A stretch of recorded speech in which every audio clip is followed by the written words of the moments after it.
Shalom, selamat malam Bapak Ibu Saudara yang saya kasih dalam Tuhan Yesus Kristus.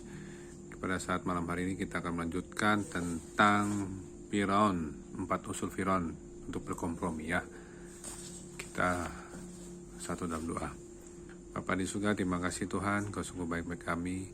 Kau memelihara kami, membimbing hidup kami, bahkan Kau menyelamatkan kami dari roh-roh jahat, roh kematian, roh dunia, roh mati, roh santet, sia, tenung, tumbal, guna-guna roh maut, dan kerajaan maut, mereka curah maut, segala penyakit apapun, termasuk COVID-19, varian apapun, segala macam kanker, tumor, leukemia, untuk serangan jantung, henti jantung, napas, dipatah kuasai dengan darah Allah dari Yesus Kristus, darah anak Allah dari Yesus Kristus. Terima kasih Tuhan.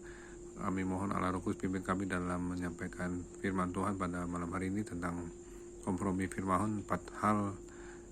Yang sekarang kedua, urapi hamba-Mu yang menyampaikan dan urapi Bapak Ibu Saudara yang menyaksikan dipenuhi oleh kuasa di tempat tinggi. Dalam nama Tuhan Yesus Kristus, amin.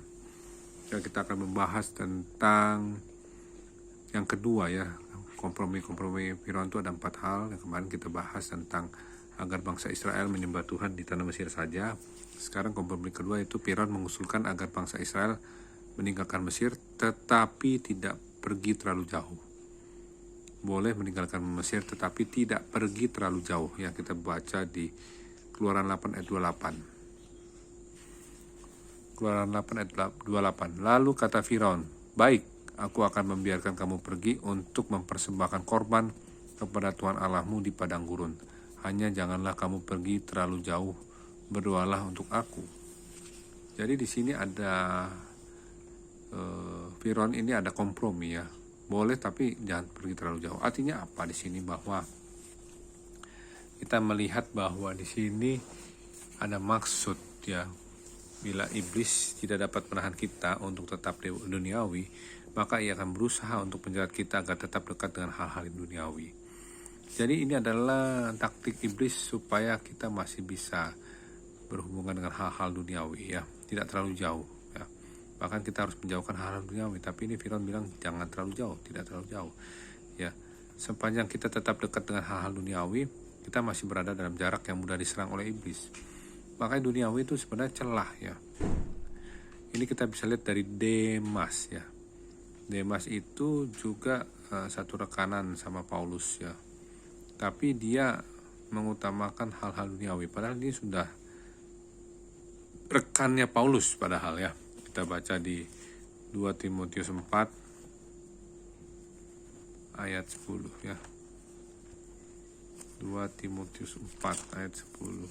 Darah anak pembala ya. Kita harus jangan duniawi ya. 2 Timotius 4 ayat 10. Karena Demas telah mencintai dunia ini dan meninggalkan aku, meninggalkan Paulus maksudnya ini. Ia telah berangkat ke Tesalonika, Kreskes telah pergi ke Galatia, dan Titus ke Dalmatia. Jadi Dalmatia ini ya. Jadi Paulus merasa kehilangan ya Demas telah mencintai dunia ini. Memang dunia ini tawarannya benar-benar menggiurkan. Tapi kalau kita fokus pada firman Tuhan, Allah yang mencintai kita, yang menyayangi kita lebih dan lebih lagi sepanjang hidup kita sampai kedatangan Tuhan Yesus kedua kalinya, itu kita benar-benar merasakannya ya. Jadi saya tuh merasakan bahwa firman itu menjadi daging ketika kita membacanya. Kita mendapat jaminan seperti hidup yang kekal, makan tubuh Kristus dan minum darah Kristus. Yohanes 6 ayat 54. Jadi firman Yohanes 6:54 itu menjadi daging kita. Kita mempunyai hidup yang kekal dan Tuhan akan membangkitkan kita pada akhir zaman, akan mengalami rapture-nya Tuhan. Ya, seperti karena panjang umur dan lanjut usia sejahtera akan ditambahkan kepada kita ya. Amsal 3 ayat 2 ya. Itu firman yang menjadi daging ya.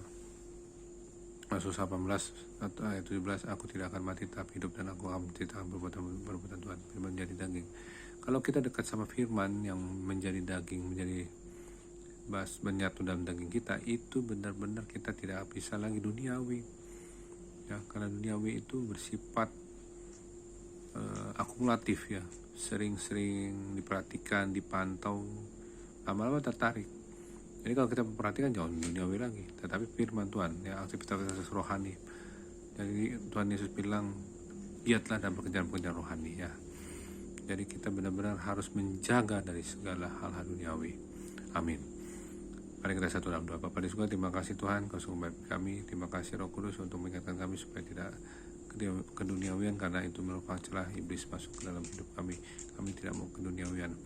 Terima kasih Tuhan, dengan kuasa darah Bapa Yesus Kristus kami minta ampun atas segala duniawi kami. Kami mohon pengampunan dan kuasa darah Bapa Yesus Kristus mengampuni segala dosa dan kesalahan kami, dan kami hidup dalam baru, ciptaan baru, hidup dalam kekudusan. Terima kasih Tuhan, berikan kami Tuhan pada malam hari tidur yang nyenyak. Bangunkan besok pagi dengan tubuh disadarkan, bangun jam 4, jam 5 pagi. Dan kami melakukan saat teduh, ambil melawan arah Roh Kudus juga menguasai alam sadar dan bawah sadar kami, supaya kami Tuhan Yesus dalam pimpinan Roh Kudus, itulah kematian mendadak, henti napas di jantung, mimpi buruk, mimpi kuasa gelap dipatahkan kuasa dengan darah Yesus Tuhan. Terima kasih Tuhan, segala puja masukan yang bagimu dalam Tuhan Yesus kepada sekolah. Amin. Terima kasih Tuhan Yesus berkati. Shalom, sampai besok. Haleluya. Amin.